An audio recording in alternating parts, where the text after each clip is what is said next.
wenn ich mit irgendeinem Thema noch zugange bin. Und nehmen wir mal das Beispiel. Ich wollte gerne, dass es meinem Kind einmal besser geht und das schließt direkt an meine Wunde an. Ja, Dann ist in diesem Wunsch auch meine Wunde mit drin. Und das Kind wiederum nimmt das wahr.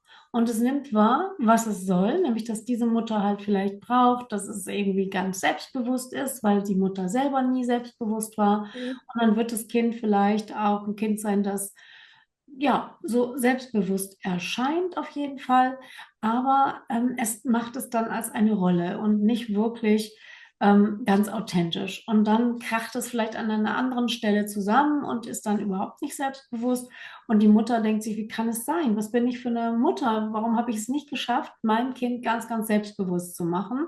Weil das Kind dann auch diese ganze, ja, Selbstunsicherheit plötzlich zeigt, obwohl man es so viel besser doch gemacht hat als die eigenen Ja. Eltern.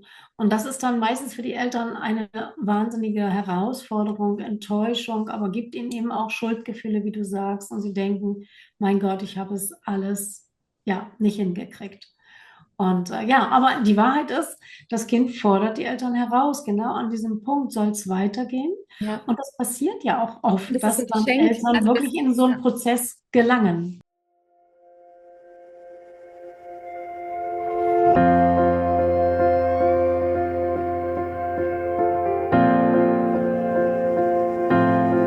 Hallo und herzlich willkommen bei Loslassen und gemeinsam wachsen, deinem Podcast rund um bewusste und bedingungslose Elternschaft.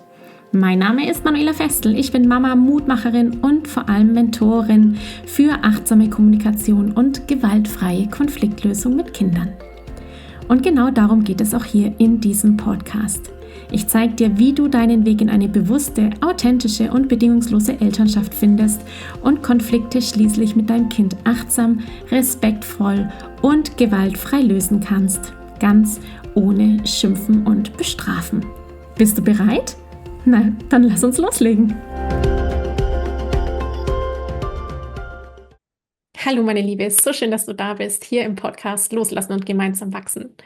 In dieser Episode findest du ein Interview mit Sabine Lück. Sabine Lück ist Psychotherapeutin, sie ist führende Stimme rund um transgenerative Heilung und Autorin unter anderem des neuen Buches Vererbtes Glück. Wir sprechen in dieser Episode über Familienmuster, was Traumatisierungen sind, wie Traumatisierungen vererbt werden und natürlich, wie wir das auflösen können, wie wir in der Eltern-Kind-Beziehung alte Muster erkennen und letztendlich Wege der Heilung finden. Ich freue mich so sehr, dass du diese Episode anhörst. Ich wünsche dir so viel Freude, so viele Erkenntnisse, so viel Stimmigkeiten in dir, so viele Ja's, die während des Gesprächs hoffentlich in dir erblühen und dabei natürlich ganz viel Mut, immer wieder hinzuschauen auf die Muster, die wir haben, auf die Denksprach- und Reaktionsmuster und wie wir diese am Ende des Tages eben mit Liebe, mit bedingungsloser Liebe heilen können. Ich wünsche dir ganz viel Freude bei diesem Gespräch. Wollen wir loslegen? Wir starten direkt los. Ich freue mich so sehr, nämlich schon, dass du heute da bist, liebe Sabine. Ich würde tatsächlich mal anfangen, dich vorzustellen, wenn du magst. Oder möchtest du dich selber vorstellen? Ich bin auch mal, ich finde es immer sehr interessant, vorgestellt zu werden. Schon, gell? Ja, das habe ich mir nämlich auch gedacht. Ich finde es nämlich auch schön, wenn man vorgestellt wird. Da hört man vielleicht das ein oder andere noch, wo man sich so drüber freut. Ich habe nämlich tatsächlich auch was für dich extra so. Lass uns mal loslegen, liebe Ja. Sabine, für meine Hörerinnen, dass ich dich mal vorstellen kann. Du bist nämlich Psychotherapeutin, Autorin von Ahnen auf der Couch. Dann hier Vererbtes Schicksal, das ich schon so unzählige Male meinen Klientinnen empfohlen habe. Also selbst meine Familie hat dein Buch. Es kommt vererbtes Glück. Wir reden heute auch über vererbtes Glück, das heißt Familienmuster auflösen. Du bist systemische Therapeutin, Institutsleiterin für transgenerative Prozesse, das hast du 94, zusammen mit dem Generation Code, den du mit Ingrid Alexander ja entdeckt hast, definiert hast. Der soll letztendlich deine ganze Arbeit darstellt, entwickelt hast. Kommen wir gleich nochmal dazu. Ähm, ja, geschrieben. Du bist Mama, du bist Partnerin, du hast so spannende Wurzeln in Namibia. Da denke ich, werden wir später auch mal so ein bisschen dazu zu sprechen kommen.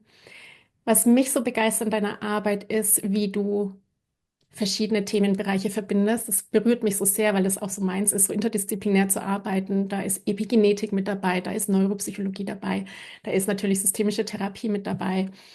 Magst du vielleicht zum Einstieg ein bisschen davon erzählen, was dich auf deinen Weg überhaupt geführt hat? Ja, gerne, was du vergessen hast, aber ja, das weißt du vielleicht auch gar nicht. Das ist natürlich, dass ich auch Spieleautorin bin. Ja, genau, das weiß ich. Und genau, Kinder- und Jugendlichen- und Erwachsenentherapeutin, Psychotherapeutin ja, in eigener Praxis sozusagen.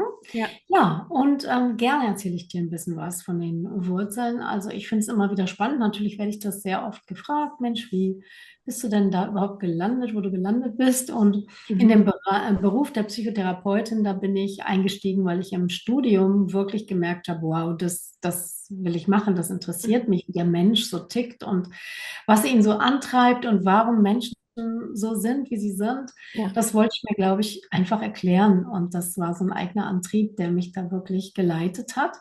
Und dann bin ich über verschiedene Umwege im Therapiezentrum gelandet, später nach dem Studium und so weiter, wo ich dann Ingrid Alexander kennengelernt habe. Und mhm. das war sozusagen ein absoluter Match und Dream Team. Und wir haben dann zusammen eben mit den Patientinnen, also es waren in der ersten Linie Frauen mit Essstörungen, da haben wir dann das Thema überhaupt entdeckt, entwickelt, bearbeitet, viele, viele Wochenenden uns mal weggeschlossen und richtig dran gefeilt und haben dann dieses Konzept entwickelt und dann ausgetestet.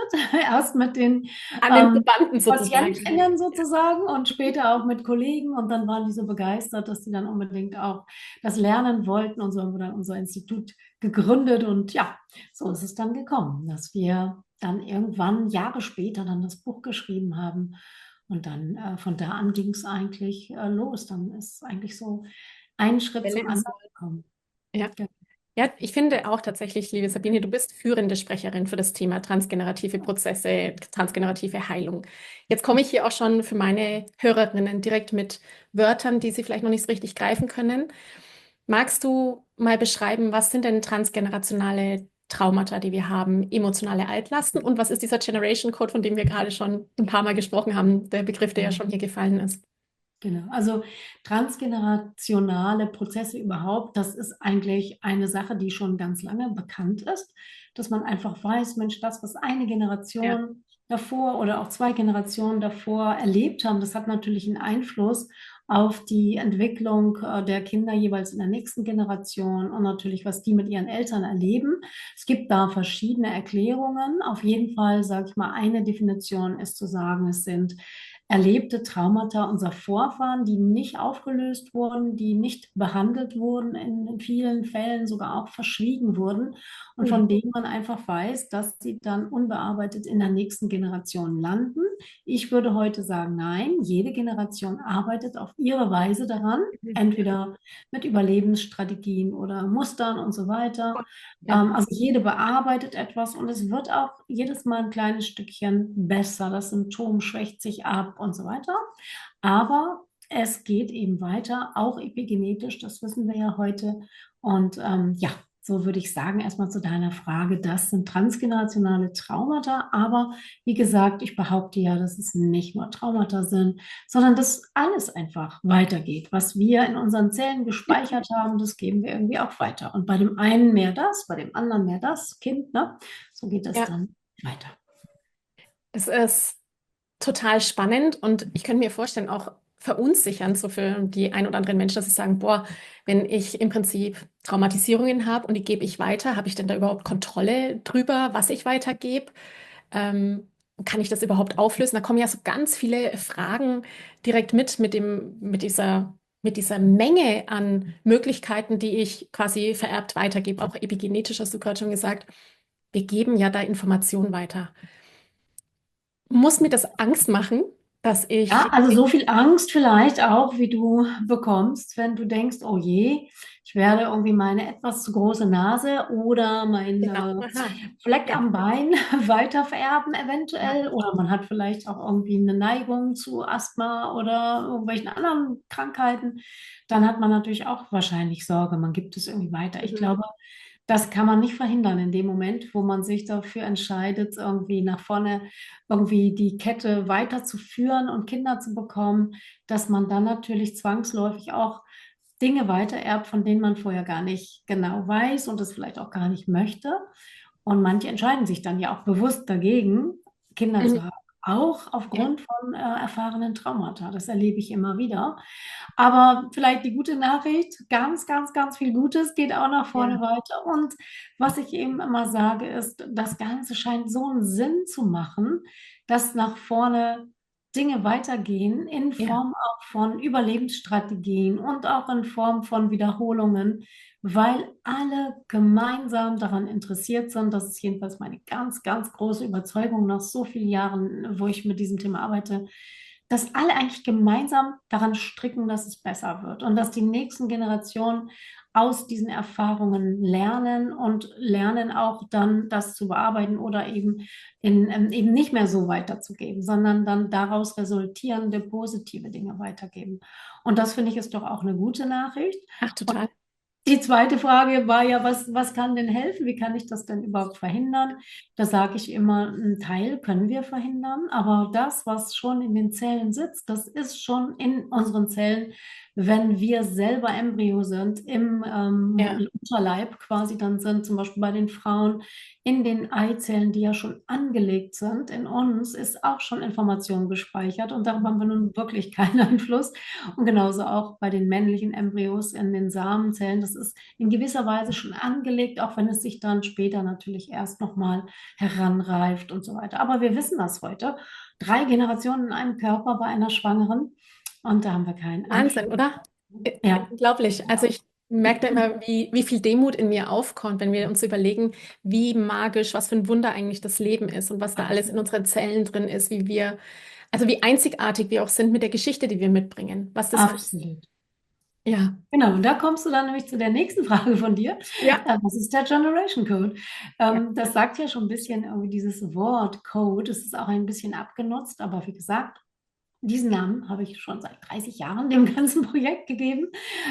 Und ein Code, das ist für mich wirklich so wie die DNA. Es ist tatsächlich so etwas Umfassendes und Tiefes, was auch ich bis heute noch nicht in all seinen ganzen kleinen Facetten exakt. verstanden habe. Aber was ich verstanden habe, ist, dass der Code, der entsteht durch die verschiedenen Generationen und wie bestimmte Erfahrungen weitergegeben werden, was dann die nächste Generation wieder dazu noch erlebt hat, das alles spielt eine Rolle. Und so wie bei einem Zahlenschloss muss man dann tatsächlich jede einzelne Situation, jedes einzelne Modul dazu verstanden haben, jede einzelne Zahl in dem Zahlenschloss wirklich gelöst haben und dann geht das Ganze erst auf.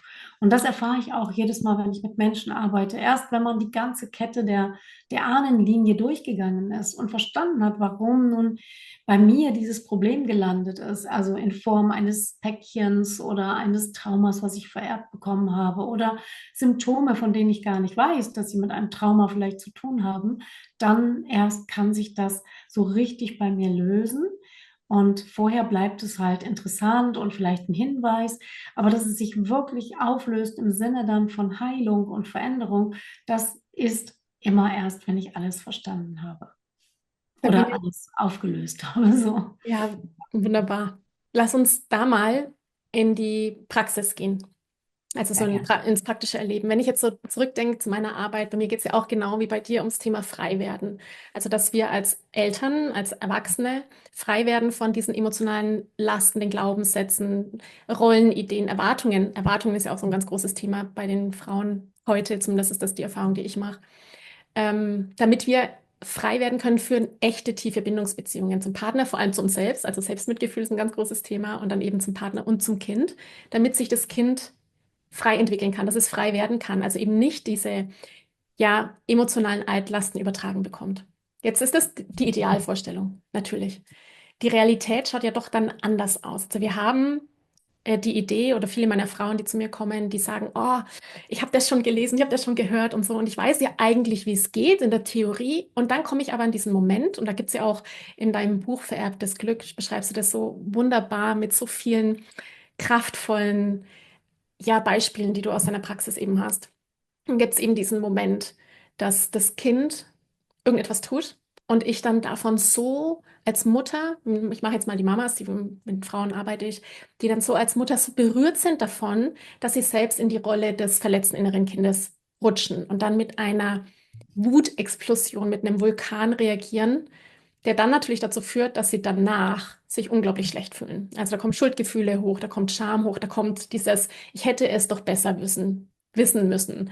Oder auch, oh Gott, der Klassiker, ich höre mich an wie meine Mutter. Also bei mir geht es ja auch ganz viel um Sprache. Ich habe das gesagt, das habe ich selber schon gehört und ich wiederhole diese Sachen und ich will das ja eigentlich nicht.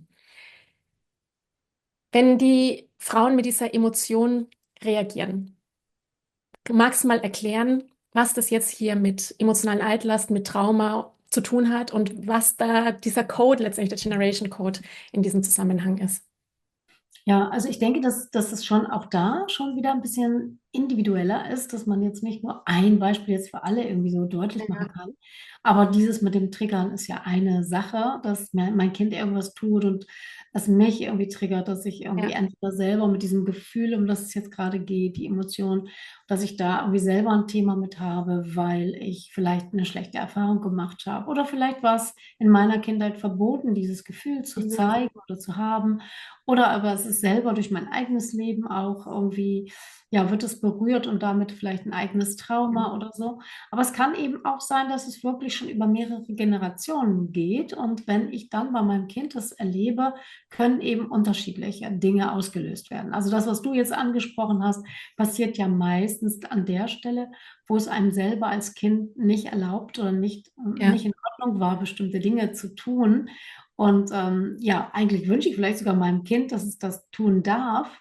Also meinetwegen jetzt Widerworte haben, durfte mhm. ich vielleicht selber nicht. Ja, Und genau. ich möchte unbedingt, dass mein Kind einfach frei aufwachsen darf und darf irgendwie der Mutter auch mal was sagen. Und das Kind wird es trotzdem schaffen, das zu toppen.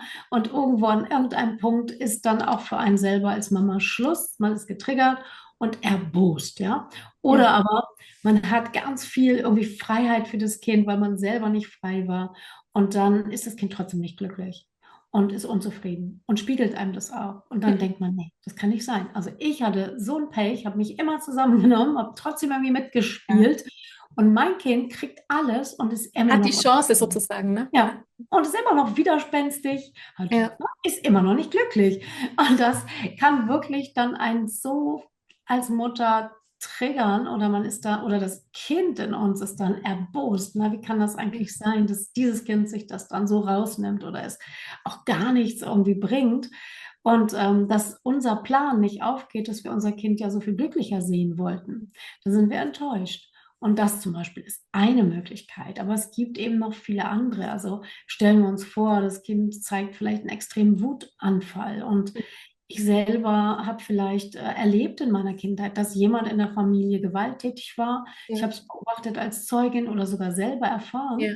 Dann kann es sein, dass ich eine Übertragung mache auf das Kind und in dem Moment denke, oh, der nächste Gewalttäter wächst hier heran, das muss ich sofort unterbinden Unterbinden. Mhm. und darauf reagiert. Also ich will nur damit zeigen, es ist ganz, ganz individuell. Ich beschreibe jetzt in dem Buch zum Beispiel die 5 Heilungsschritte des Kindes, um zu zeigen, welche Möglichkeiten so ein Kind allein hat, von seiner Seite auf diese transgenerationalen Themen zu reagieren.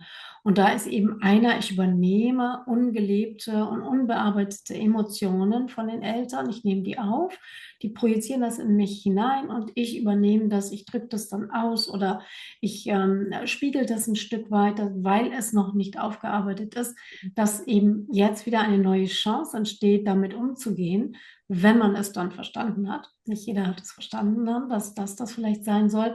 Oder ein Kind ist einem ein Vorbild, indem es einem zeigt, guck mal, so könntest du auch mit dieser ganzen Sache umgehen. Oder es stellt sich einfach zur Verfügung, dass man in dem Kind nochmal selber eine stellvertretende Versorgung erleben kann. Ne? Also wenn man selber vielleicht keinen liebevollen Vater hatte, dass man dann in dem Kind diesen liebevollen Vater irgendwie ermöglicht, so dass man sehen kann, ah, na, so sieht das aus und so fühlt sich das an, wenn man ja so ganz geliebt ist vom Papa. Und dann nähert man sich jetzt als Elternteil davon und das Kind spürt aber das, dass es gar nicht für es selber ist, sondern dass es irgendwie im Dienste dann der Eltern oder sogar Ahnen steht und er, ja, macht es dann stellvertretend und bekommt dann trotzdem am Ende nichts davon ab. Also ich weiß nicht, ob das so klar ist und Ja, ja. verständlich ist, ne? Ja. Genau, also gibt es eben so verschiedene Wege, wie Wege. das Ganze dann geschieht und wie das Kind darauf reagieren kann.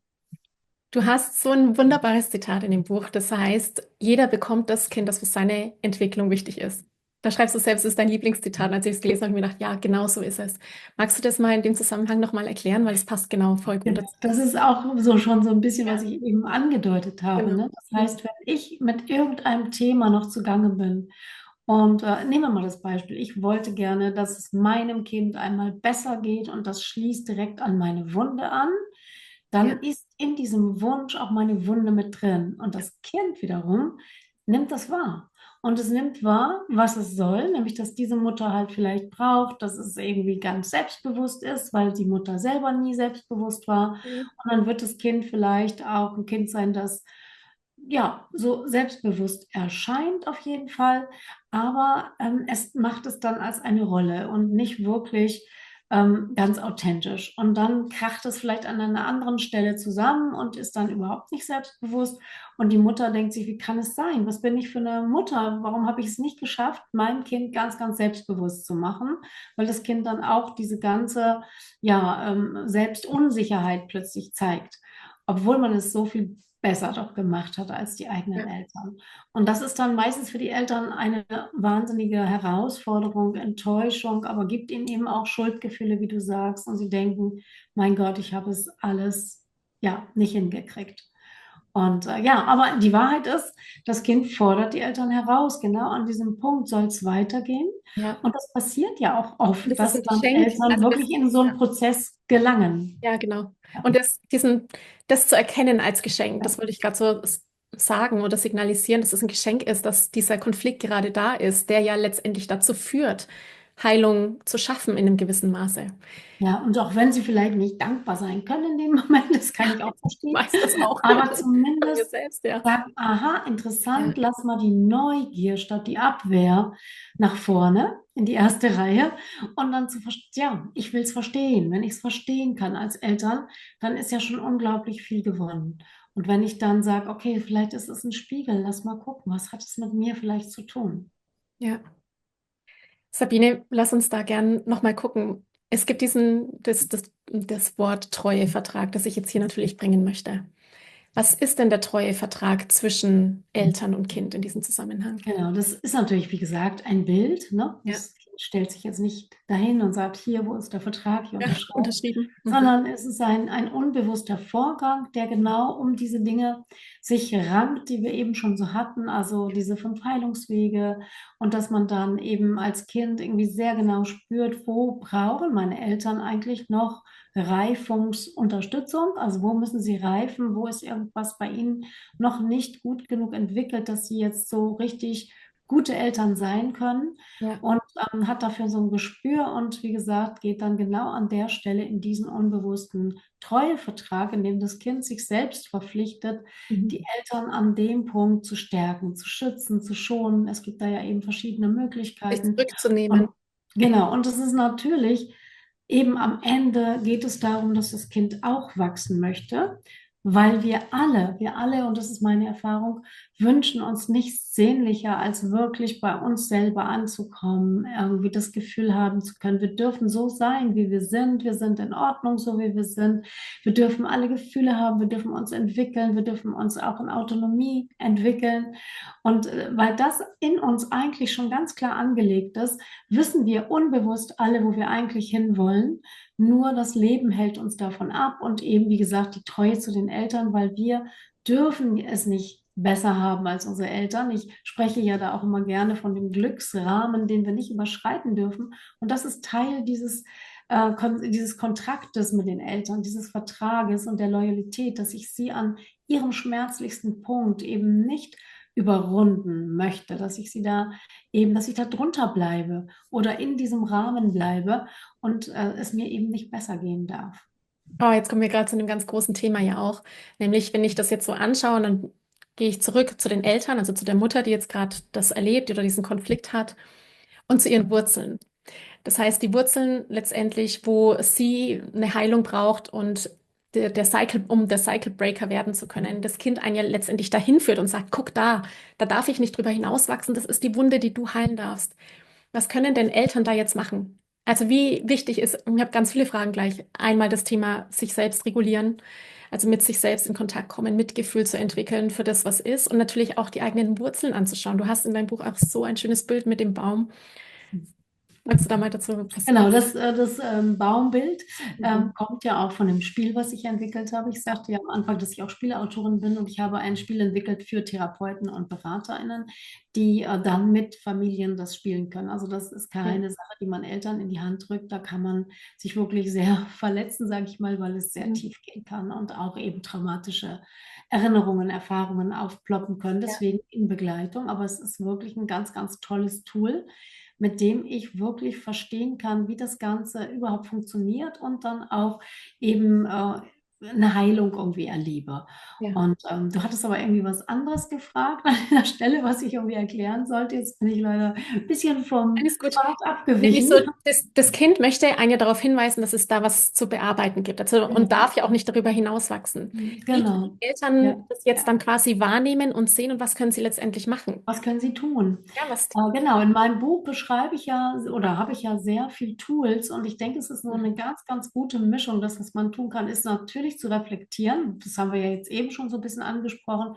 Woher komme ich eigentlich? Was sind meine Wurzeln? Ja, Was ist meine Wunde? Aber ich kann eben auch schon mal hinschauen, was sind denn die Wunden und die Themen, die in meiner Familie weitergegeben werden. Einmal in der mütterlichen Linie, einmal in der väterlichen Linie, weil ich habe mit beiden ja einen Vertrag.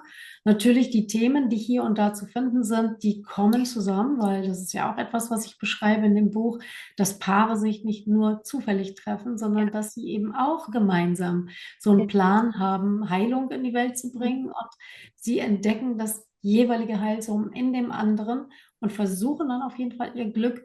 Und manchmal gelingt es auch eine Zeit lang, manchmal geht es relativ schwer oder schnell dann bergab. Aber um nochmal zurückzukommen auf das, was in den Wurzeln steckt, da kann man unglaublich viel herausfinden. Was ist eigentlich das Thema, das Familienthema? Weil das ist meine Erfahrung. Es geht um eine Familienwunde dann auf jeder Seite. Und wir haben Möglichkeiten gefunden, wie wir selber versuchen können, schon an dieser Heilung zu arbeiten. Und wir geben es dann eben weiter. Und die Kinder versuchen ebenfalls daran zu arbeiten. Also alle jedenfalls in diesem ganzen Ahnenstrang, Ja, auch wenn es manchmal gar nicht so aussieht. Und ja, genau, die Frage war, was können Eltern tun? Sie können diese reflektive Arbeit machen. Da würde ich sogar auch nochmal auf das Buch Vererbtes Schicksal hinweisen. Da habe ich ja. ja richtig so eine Reise, die man machen kann und wirklich in die Tiefe gehen kann. Oder man macht natürlich seinen Generation Code, wie ich immer so schön sage, in einem Selbsterfahrungsseminar mit Begleitung. Ja. Und man kann In natürlich Namibia zum auch Beispiel. mit vielen kleinen Tools, Ja, die in dem Buch beschrieben sind, schon mal selbst reflektieren. Und dann geht es aber natürlich auch darum, was mache ich denn jetzt mit diesem Wissen? Also Kinder können meistens noch nicht oder in der Regel gar nicht diese reflektive Arbeit machen. total. Also sehr, sehr begrenzt jedenfalls, Ja, sondern die brauchen ja eine andere Möglichkeit. Und die Möglichkeit, die ich darüber hinaus sehe, dass Eltern an sich arbeiten, ist, wie können wir das gemeinsam angehen, und zwar im Hier und Jetzt, damit möglichst diese Treueverträge gar nicht entstehen müssen oder eben relativ schnell erkannt werden und aufgelöst werden.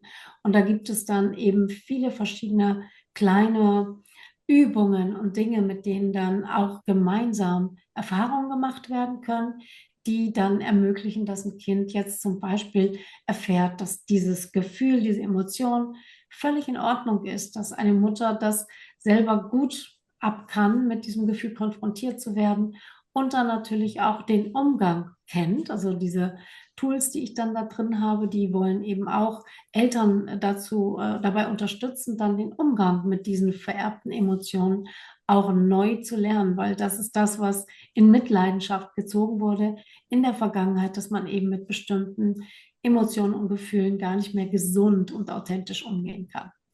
und sie Ja, vielleicht und, auch gar nicht kennt. genau. Das ist die Erfahrung, die ich mache, dass die Ja, Frauen gar nicht mehr wissen, was ist das eigentlich für ein Gefühl in mir? ja, Also wo kommt, genau. ist es Wut und welche Wörter gibt es dafür? Also wirklich auch das zu benennen, was da in einem drin ist, das ist so oft schon eine Herausforderung, um letztendlich dann auf das Bedürfnis zu kommen, das dahinter steckt. Da Also habe ich übrigens auch eine schöne Übung drin in dem Buch. ja, du Wo hast ganz man, viele tolle hast du die Übungen. gelesen mit dem? Alles. Echt? Wow. Da bin ich jetzt aber Ich war wirklich. eine Woche im Urlaub und habe Tüchur gelesen und markiert und so. Ich fand es Ja, ganz, weil ganz toll. diese Übung fand ich irgendwie auch so sympathisch, weil wir tatsächlich sind wir echt ja so eingeschränkt. Wir kennen Wut, Trauer, Angst, ne, Ja, also die Basisemotionen. Aber da gibt es ja so viele kleine Nuancen. Mhm. Schattierungen, Nuancen Ja, und die würden uns so helfen, einfach wirklich auf die Bedürfnisse zu kommen, weil das ist ja das Ziel der ganzen ja, Übung, dass wir genau. Gefühle deshalb haben, weil die der Antrieb im Körper sind, auch uns dahin zu bringen, was wir brauchen. Und dann müssen wir noch die richtige Antwort finden für dieses jeweilige Gefühl. Darum geht es eigentlich. Und wie gesagt, dieses Spiel, was ich da ja dann vorschlage, Ja. einfach zu sagen, ich habe da ein Gefühl im Bauch und das ist Wut. Und dann wie bei, ich packe einen Mein Koffer, Koffer. wieder nochmal eine andere Nuance sagen. Und dann geht es um diesen Wutkoffer quasi, also dieser Bauch, der Gefühle irgendwie trägt. Und dann sagt der eine ja Verzweiflung, Frustration, Hass vielleicht sogar. Also um einfach zu zeigen, hey, es ist eine ganz schöne Spannweite und alles ist irgendwie unter dem Begriff Wut. Aber jetzt brauche ich nicht mehr als Mutter immer sagen oder als Vater, oh, du bist ganz schön wütend, sondern ich kann viel genauer sagen, oh, Ja, du bist total. ganz schön verzweifelt Ja, gerade, ne, wenn das und das nicht klappt. Und ich kann auch besser erkennen dann, was genau ist das denn bei dem Kind, wenn ich das eben ein bisschen übe und trainiere. Und das Kind kann es auch besser sagen. Und ja, das kann das man wollte zum ich. Beispiel ja wunderbar zusammenspielen. Ne, ich packe einen Koffer, macht ja auch vielen Spaß bei Reisen oder wenn man abends mal zusammensitzt und noch eine Runde spielt. Und dann kann man doch eben auch mal verschiedene Worte für die verschiedenen Emotionen finden. Mhm. Genau, und solche Sachen sind da drin, die dann Eltern helfen können und den Kindern natürlich auch.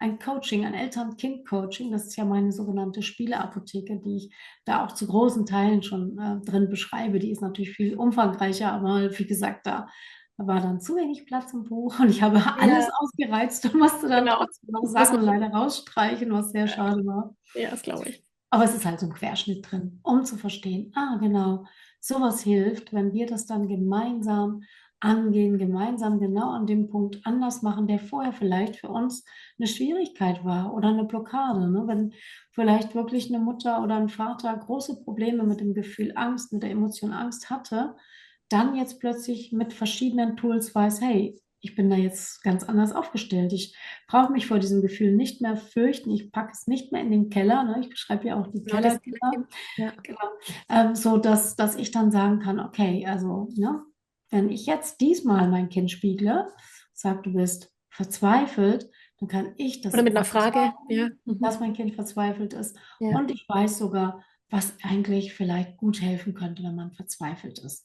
Und unterstütze meinem Kind dann dabei, dieses Bedürfnis dahinter wirklich zu sehen und dann auch zu erfüllen. Wie unglaublich, oder Sabine, was für eine, also ich mag an dieser Stelle einfach so eine ganz große Würdigung an Eltern oder für Eltern geben, die diesen Prozess gehen. Also Ja. zu sagen, wow, ich bin mir bewusst dieser Tatsache, ich bin interessiert an Heilung, ich will es anders machen, besser machen in einer gewissen Form, quasi letztendlich da eine Aufräumarbeit machen. Ich bin quasi, und das sage ich meinen Frauen immer, das ist so ein wahnsinniges Programm letztendlich zu sagen, ich bin jetzt gerade Eltern, Mama, Papa und bin dabei, meinem Kind beizubringen, über Gefühle zu erkennen, Wörter dafür zu finden, Bedürfnisse dahinter zu entdecken, achtsam zu kommunizieren. Also wir haben ja hier die ganze aktives Zuhören, die ganze Kommunikation, was ja relevant ist, damit die Kinder Wörter finden, die ganze Sprachbildung, die da für Kinder dahinter steckt, damit sie die Möglichkeit haben, sich zu äußern. Ich zeige ihnen quasi, wie sie ihre Emotionen regulieren können und muss aber gleichzeitig selbst mich regulieren. Ich muss gleichzeitig mich um Ja. mich sorgen. Ich muss mich selbst beeltern in diesem Moment und überhaupt festzustellen mit diesem Bewusstsein, was mir eigentlich an Kompetenzen oder Werkzeugen fehlt. Was für eine unglaubliche Arbeit es ja ist. Es ist ja wirklich ein, ich will jetzt nicht sagen Fulltime-Job, aber es ist wirklich, es ist richtig großartig, diese Arbeit zu machen und sie ist auch wirklich energiezehrend zu all dem Alltag, den wir haben und den Mustern, die ja in uns drin sind. Also da an der Stelle einfach diese Aufgabe der Elternschaft oder dieser bewussten Elternschaft, achtsam mit sich zu sein und achtsam mit dem Kind zu sein und gemeinsam zu wachsen, ist einfach unglaublich. Ja, ich habe auch riesengroßen Respekt, vor allen Dingen Wahnsinn. heutzutage, ne, wo Total. Eltern wirklich ja so viel Wissen bekommen Ja, und dann das alles richtig machen zu wollen, das erzeugt, glaube ich, auch ein unglaublichen Druck. Druck. Und Ja, du total. sprachst ja auch schon von diesen Schuldgefühlen, ne, Ja, dass man denkt, das muss man doch so perfekt hinbekommen. Und vor allen Dingen die, die sich auf den Weg gemacht haben, haben ja auch diesen Anspruch und ja, zerbrechen auch manchmal vielleicht daran. Und da ist mir auch so wichtig, diese Botschaft zu geben, dass Eltern sich da nicht unter Druck setzen und ja, dass sie auch sich genügend Wertschätzung und Anerkennung geben und sagen, hey, du tust schon ganz viel, indem du das so anders angehst und ja. jeder Genau. kleine Schritt, jede kleine Veränderung, die du hineinbringst, ist so viel wert und genau das bedeutet es, Glück zu kreieren und das in Zukunft dann auch weiter zu vererben. Also du bist an der Stelle wirklich jemand, der ein Cycle Breaker ist, indem du wirklich das ja für Ja, die Zukunft und nicht nur für deine Kinder ja, wirklich veränderst. Und ja. ja, jedes Moment, alles ist schon kostbar. Nicht erst dann, wenn du ganz Mhm. perfekt alles machst. Der Ripple-Effekt sozusagen, ne? Dass jedes kleine Baustein, jeder kleine Schritt, den ich gehe, einfach schon in die nächste Generation, übernächste Generation einfach so einen großen Effekt hat. Genau, ich spreche dann auch oft von den sogenannten Nüsschen, die wir ja auch schon bekommen haben, so wie ein Eichhörnchen, das Mhm. in harten Zeiten, Quatsch, das in guten Zeiten sich auch ein paar Nüsschen zurücklegt. Ja, Und später im harten Winter findet es dann irgendwo diese Nüsschen wieder und freut sich und hat genug zu essen. Und so ist es auch mit diesen positiven Erfahrungen, die wir in unserer Kindheit machen, an der einen oder anderen Stelle eine ganz besonders positive Erfahrung und die wird abgespeichert, genauso abgespeichert wie vielleicht auch negative Dinge. Und mhm. irgendwann im Leben finde ich die wieder. Ne, also ich kann es immer wieder finden, dass jemand meinetwegen eine ganz tolle Oma hatte, die so liebevoll war und die ganz viel gegeben hat und dann in seinem Leben wieder eine Frau findet, die vielleicht auch eher älter ist und die ganz wunderbar und ihm ganz viele Möglichkeiten irgendwie gibt. Vielleicht ist das eine Therapeutin oder jemand, Ja. der im Job ihn irgendwie als Mentorin begleitet. Und da haben wir sie dann wieder, dieses Nüsschen der liebevollen Oma.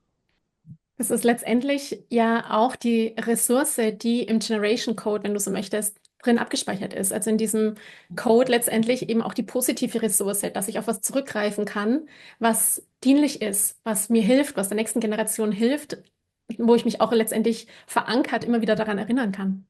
Genau, Ja. ja.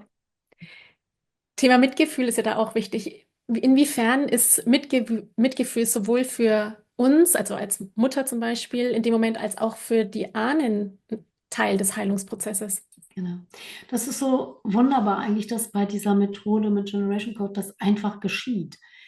Selbst bei wirklich Tätern oder schwierigen Vorfahren, die irgendwie, ne, Ja, irgendwie schwierige Geschichten hatten, dass so eine Art Verständnis entsteht, was nicht heißt, dass es Entschuldigungen gibt für irgendwie mhm. heftiges Verhalten oder Gewalt, Ja, die angerichtet wurde oder so, sondern aber einfach irgendwie zu verstehen, okay, der gewaltvolle Vater hat es schon weniger gemacht als sein Vater. Und er hat selber eben sehr viel Trauma vielleicht erfahren und hat das dann weitergegeben. Und das macht die Sache nicht gut. Und das ist auch keine Entschuldigung, aber es gibt trotzdem einen anderen Blick auf die Person und auch einen anderen Blick auf einen selber. Und meine Erfahrung ist, dass mit den Jahren, mit der Heilung, die ja dann gleichzeitig entsteht, auch so etwas wie Vergebung entsteht, ohne dass es gefordert oder erwartet wird. Und der Moment, das kann ich einfach selber nochmal von meiner Geschichte auch wirklich sagen, wenn Vergebung einfach geschieht und du eines Tages merkst, wow, ich habe der Person vergeben, ist das ein anderer Zustand, als wenn ich das sozusagen als Methode ja. machen möchte und sage, weil das ja so wichtig ist, Mache ich vergebe ich jetzt mir jetzt, Vergebungsarbeit, genau. ne? Mhm. Mach Vergebungsarbeiten, ein Ja. Vergebungsritual und es funktioniert vielleicht auch, aber hier geschieht es einfach. Und das ist dann so ein Gefühl wirklich von Heilung, die von innen kommt. Und das finde ich so wunderbar an Das ist dieser. ja total schön. Es ist nämlich genau. Ich habe mir das tatsächlich auch als Frage für dich, jetzt hast du schon beantwortet, aufgeschrieben gehabt. Ich wollte dich fragen, ob es eine Verbindung zwischen Vergebung und Heilung gibt. Und das hast du gerade schon beantwortet. Absolut. Nämlich im Sinne von Vergebung heißt eben nicht, dass ich sage, das war alles in Ordnung, was du gemacht hast oder was passiert ist. Oder gibt ja ganz viele schlimme Geschichten, die in der Vergangenheit waren, gerade Kriegsgenerationen, was da Menschen erlebt haben und wir in unseren Genen letztendlich stecken haben, sondern eben mehr das Anerkennen des Schmerzes von den Ahnen und zu wissen, dass die Tatsache, dass man sich löst von dieser Notwendigkeit, das Leid mitzutragen und das einfach anzuerkennen, dass es so war, das Herz öffnet und Heilung letztendlich automatisch geschieht, weil Vergebung in diesem Moment die Heilung ist. Absolut. Und Ja. ja, oder bei Generation Code wird es ja eben auch ganz oft kombiniert mit der Vorstellung von versorgten Ahnen. Also wenn wir Ja. dann beispielsweise jetzt sowas hören, ne, mein Gott, die harte Großmutter, die keine Gefühle zeigen konnte, Mhm. die super streng war, die vielleicht ganz viel Härte in ihrer Art hatte, Sich die geschützt hat, so hat natürlich. selber ganz, ganz schlimme Dinge Ja, erlebt, im genau. Krieg meinetwegen. Und dann hat man erstmal das Verständnis, aha, okay, das macht Sinn, warum sie so war. Und im nächsten Moment erfährt man aber als Zeugin, dass sie das bekommt, was sie eigentlich gebraucht hätte, damit sie eben nicht so hart wird. Und dann stellen wir fest, ja, genau, sie hätte natürlich auf jeden Fall Ja, friedliche Zeiten gebraucht, einen Vater, der zu Hause ist, eine Mutter, die vielleicht nicht überfordert oder selber irgendwie an irgendwas erkrankt ist. Und schon sehen wir ein glückliches Kind und können uns vorstellen, dass diese Großmutter dann viel, viel weicher geworden wäre.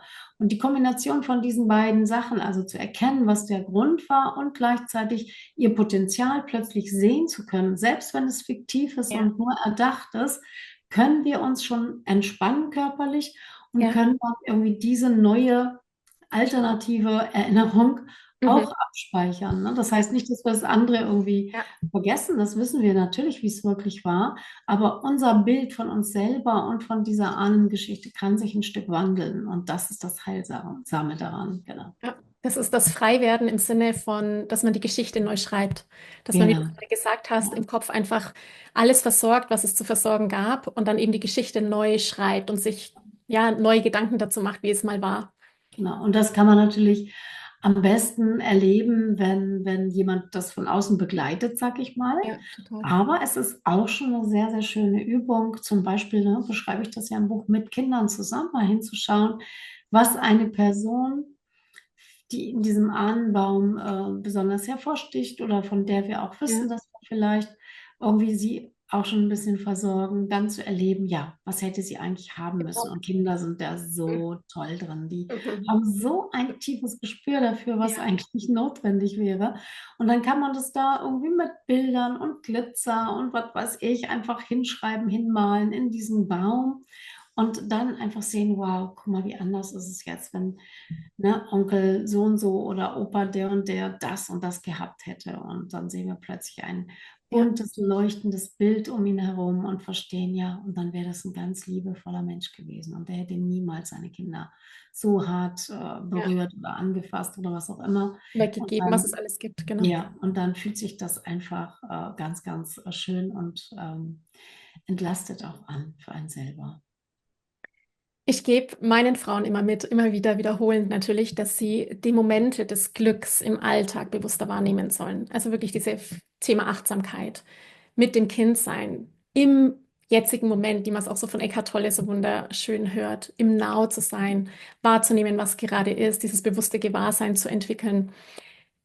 Hast du Ideen, Impulse, wie Eltern im Alltag kleine Routinen schaffen können mit ihren Kindern, um eben diese guten Erfahrungen, diese Momente des Glücks zu nähern und zu verankern? Genau, also ich glaube, das, was du ja auch ein bisschen damit beschreibst, ist das, was wirklich glücklich macht, sind ja diese Momente der Begegnung. Ne? Es macht Ja. uns ja nicht wirklich glücklich, dass wir irgendwie, ne, das dicke Auto oder das tolle Mhm. Spielzeug oder so und so viele Stunden am Ja, Tag irgendwie am PC sitzen dürften. Auch wenn das schöne Belohnungssituationen sind, die auch irgendwie in unserem Gehirn abgespeichert werden und die wir dann immer aufsuchen. Aber das, was wirklich, wirklich glücklich macht, ist, wenn wir fließen dürfen, wenn ja, unsere Liebe fließen darf, wenn wir die richtig aufnehmen dürfen, wenn wir Begegnungen voller Wärme, Zuneigung, Neugier und Interesse erleben. ja. Das sind die Dinge, die wirklich glücklich machen. Und da bietet ja so eine Familie jeden Tag ganz, ganz, ganz, ganz viele Tausende Gelegenheiten, das Gelegenheiten. erleben Ja, kann. Wenn man Ja. es sehen kann, Sabine, ja. Und was mich so glücklich macht, ist immer, wenn ich zum Beispiel Kinder in Therapie habe und natürlich die Eltern dann mit ins Boot hole und die an ihren Themen arbeite und das vergleiche, wie in der ersten Stunde, wenn sie kommen und die Mutter irgendwie noch über ihr Kind so redet, als wäre es irgendwie ein nasser Lappen, den man irgendwie fallen lassen muss, weil das Kind irgendwie einfach schwierig ist und nervig oder irgendwas hat, was die Mutter gar nicht ertragen kann. Und dann irgendwie kommen die irgendwie nach, was weiß ich, einem halben Jahr oder sowas und stehen vor mir und das Kind umarmt die Mama, gibt ihr einen Kuss und die Mama streichelt liebevoll über den Kopf und sagt, so mein Schatz, bis gleich oder so, ne, wenn wir jetzt mal schon eine Einzelstunde machen. Ja. Dann denke ich, wow, Oh, wie es ist schön. passiert. Sabine, es ist Wie so schön wertvoll. ist das? Ja. Ne? Und dann, genau, und dann, da ist einmal natürlich diese tiefe Arbeit notwendig, sich zu reflektieren und zu gucken, was ist denn mit dem Herz? Warum ist es denn so vereist oder von Mauern umgeben? Warum darf es nicht fließen? Warum triggert das Kind mich so? Bis hin zu, ja, was haben wir denn dann jetzt Neues miteinander erlebt, Mutter Ja. und Tochter? Und Mhm. dann habe ich zum Beispiel meine Quasselstrippen, ne, wo man dann wirklich ein Ritual hat, jeden Tag miteinander zu sprechen und sich was zu erzählen, was ja auch Momente der Begegnung sind, was viele wirklich erst wieder lernen müssen, überhaupt Kommunikation und miteinander im Kontakt Oh zu sein. ja. Oder kleine Rituale für, ja, für Versöhnung oder für sich wirklich auch über einen Streit zu, also eine Methode zu haben, wie kann ich denn auf eine gute Art und Weise miteinander Mhm. streiten? Wie kann man sich Streitkultur wirklich zu entwickeln. zuhören? Ja. Genau, Vergebung ist mit dabei oder ja, gute Nachtrituale, irgendwie so kleine Momente des Glücks wie mit der Liebeskiste, wo man sich so kleine süße Botschaften hinterlassen kann und so weiter. Also es gibt viele kleine Rituale oder direkt auch Spiele, die man miteinander spielen kann, die eben dann diese Nähe und Beziehungsfähigkeit fördern. Und das ist das, was wirklich glücklich macht. Und das bedeutet auch, dass dieses Glück wieder gespeichert wird und dann eben weitergegeben werden kann. Oh, Sabine, das ist ja herrlich. Genau so. Fast schon Ja, ein wunderschöner Abschluss.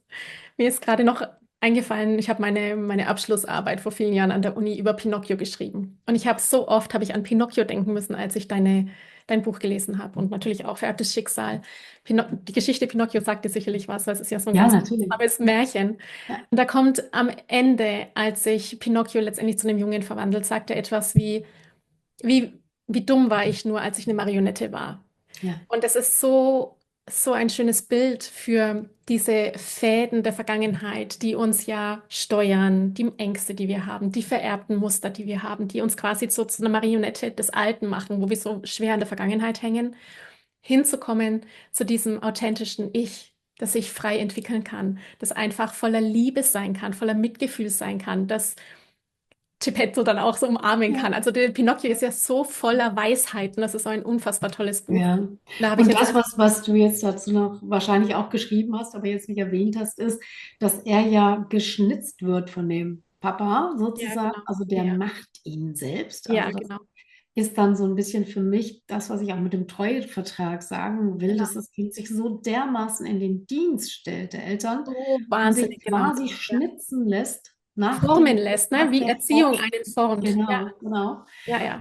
Dass die gute Nachricht ist, dass das Kind eben selber auch etwas dazu beiträgt. Das ist nicht nur Opfer und lässt sich irgendwie schnitzen und kann dann gar nichts machen. Das wird ja auch oft so dargestellt. Meine Erziehung irgendwie ist schuld und ich kann nichts ändern.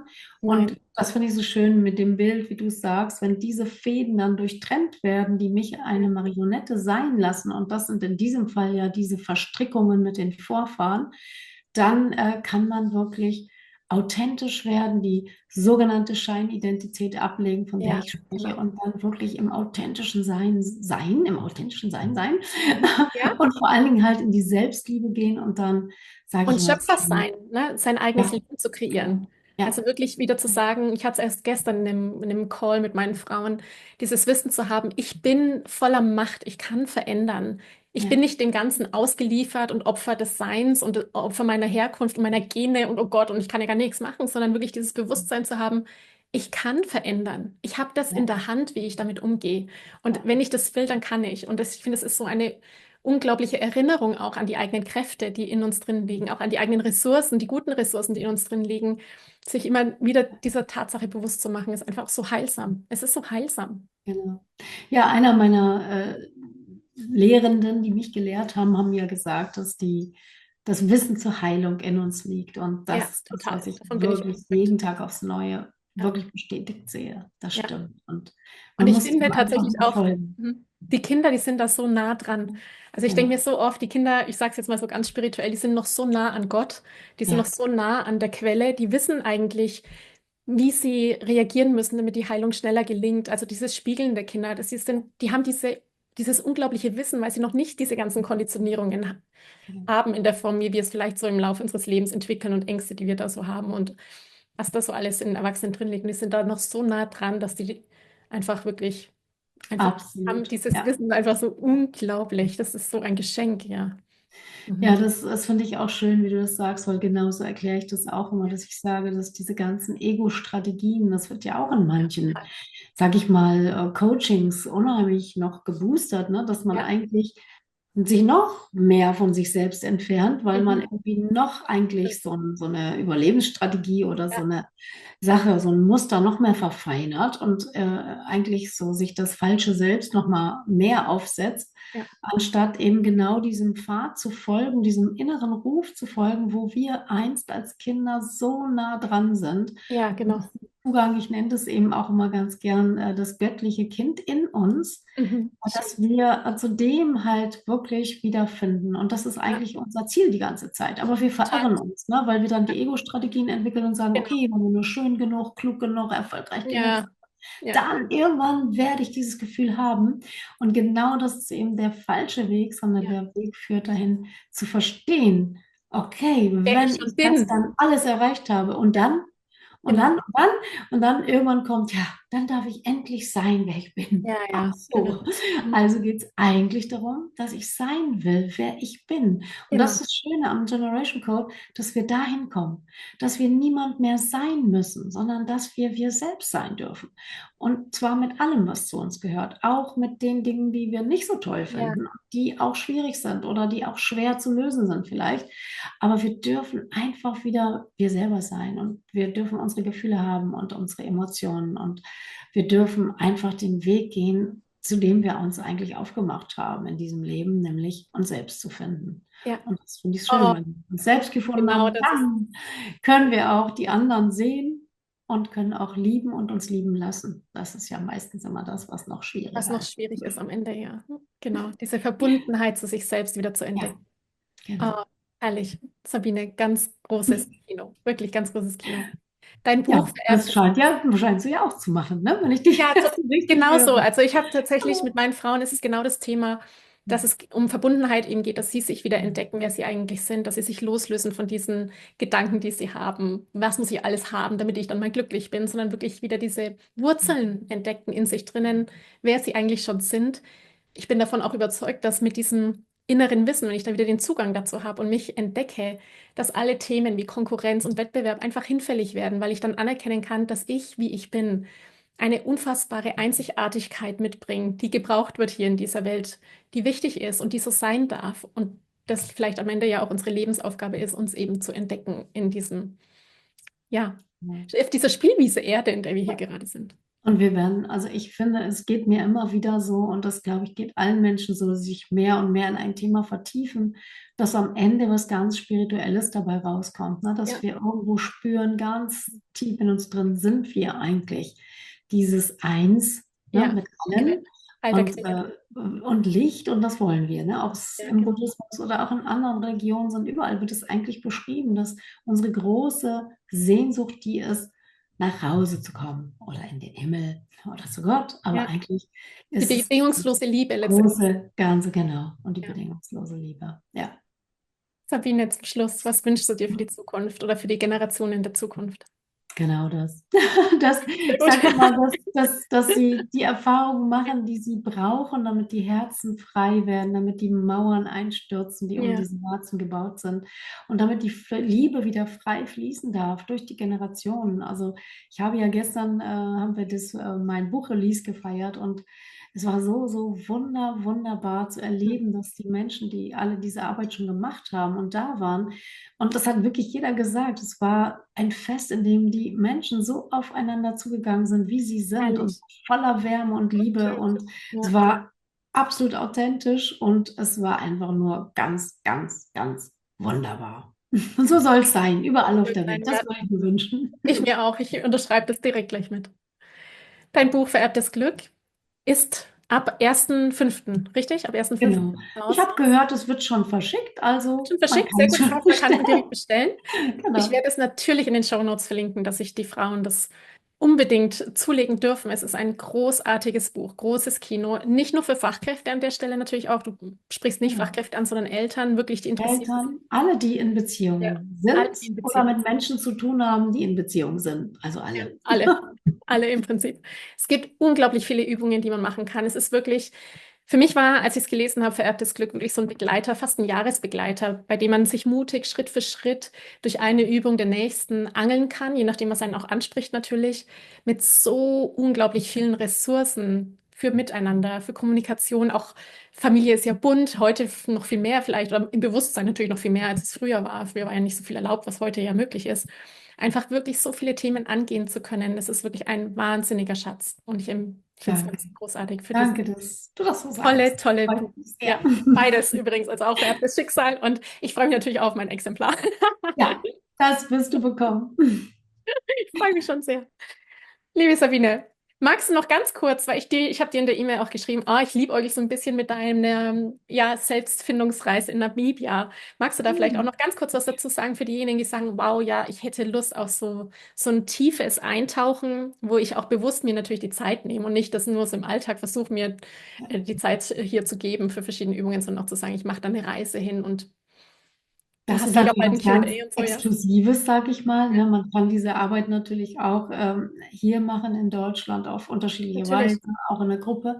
Aber das war ein Traum, den ich mir auch erfüllt habe und der jetzt wirklich jedes Jahr so sein wird, weil es einfach so eingeschlagen ist und sich das wirklich so bewahrheitet hat. Weil Namibia ist einfach ein besonderes Land, nicht nur, weil ich da jetzt geboren und aufgewachsen bin, sondern Ja, weil ich einfach daran glaube, es ist die Wiege der Menschheit. Ne? Afrika, es kommt das ja, älteste Volk Afrikas aus Namibia, ach, die spannend. Seiten. Und ja, ich finde, das strahlt dieses Land aus und man hat so tolle Kraftplätze, in denen man der Natur so nah ist und damit natürlich auch der eigenen Natur, um die es ja auch dabei geht. Und das in Resonanz zu sein, im Inneren wie im Äußeren, mit dieser heilenden Wirkung, das war einfach so, so schön. Und ich weiß, das ist etwas sehr Exklusives, weil natürlich kostet das ja viel mehr Geld, wenn man dann auch noch diesen Natürlich. Flug hat und die Unterkünfte und so weiter. Aber die jetzt da mitfahren, die schwärmen ja jetzt bis heute so sehr davon, dass ich wirklich nur sagen kann, ja, das ist eine Sache, die man machen kann. Und am 7. gibt es eine Infoveranstaltung online, also ein Q&A und A&Q, nee, Q&A, Q&A. Questions and Ja, Answers, genau, so rum. Und man kann einfach sich ein bisschen informieren, ganz unverbindlich ja, und ein bisschen darüber erfahren, was das eigentlich ist. toll. Wir werden das auch verlinken in den Shownotes. Da kann dann jeder Danke. dazu kommen, der Interesse hat. Und falls es Menschen gibt, die diese Arbeit lernen wollen, das sage ich auch immer sehr gerne. Ich bin ja Lehrende, habe ein Institut und biete Weiterbildung an. Da freue ich mich auch, wenn Leute Interesse haben und diese Arbeit gerne auch Ja, weitergeben möchten. das ist ein großes Ziel. Finde ich großartig. Hm. Danke, Sabine, dass du Ich dir danke heute dir. die Zeit Mhm. gegeben hast, mir die Zeit gegeben hast, geschenkt hast, hier in den Podcast zu kommen. Es war ein wunderschönes Interview. Ich freue mich sehr auf alle weiteren Bücher, die da kommen. Und danke dir für deine Arbeit. Jeder Schritt, jeder Baustein ist einfach so heilsam für alles. Also es ist wirklich, letztendlich geht es um Frieden in der Welt zu schaffen, so Stück für Stück und jeder in seiner Fähigkeit und in seinem Sein. Und ich danke dir, dass du dabei mich unterstützt, das Glück zu Gerne. vererben. Vielen Dank. Ich danke dir von ganzem Herzen, dass du dir heute Zeit genommen hast, diese Podcast-Folge anzuhören. Wenn du noch mehr Impulse, Ideen oder Inspirationen auf deinem ganz persönlichen Weg zur bewussten und bedingungslosen Elternschaft suchst, dann abonniere unbedingt meinen Newsletter oder du folgst mir auf Instagram, Facebook oder Telegram. Wenn dir die Folge gefallen hat, freue ich mich natürlich riesig über einen Kommentar und natürlich, wenn du die Folge bei deinen Freunden und Freundinnen teilst und meinen Podcast abonnierst. Jetzt wünsche ich dir aber alles Gute. Wir hören uns sicherlich bald. Viele liebe Grüße. Ciao, ciao.